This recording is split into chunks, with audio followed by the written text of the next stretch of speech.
enak nih. Boleh juga tuh. Tapi sebelum itu, udah punya cerita nih tentang bakpao. Horor lagi nih. Karo penakut. Berani kau ludahi aku.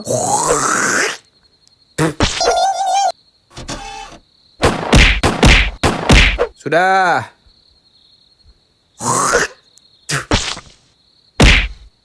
Ha.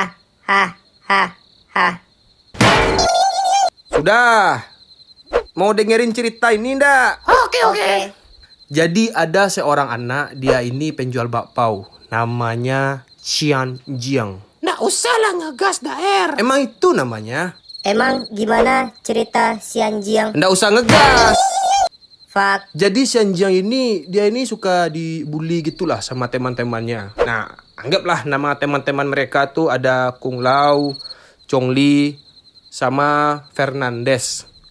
Nggak usah komen. Sip. Jadi setiap hari geng anak nakal itu selalu beli bakpaunya Xian Jiang nih.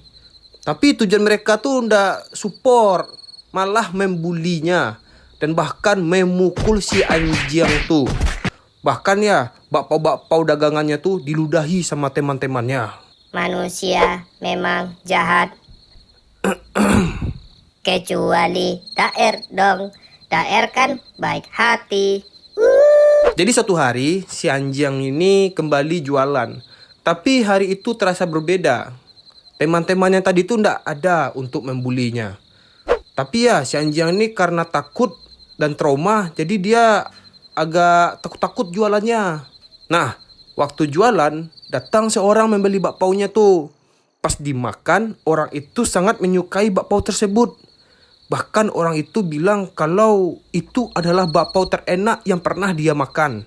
Terus orang itu bertanya ke Xian Jiang, "Ini bakpao daging apa?" Xian Jiang menjawab, "Daging teman-temanku."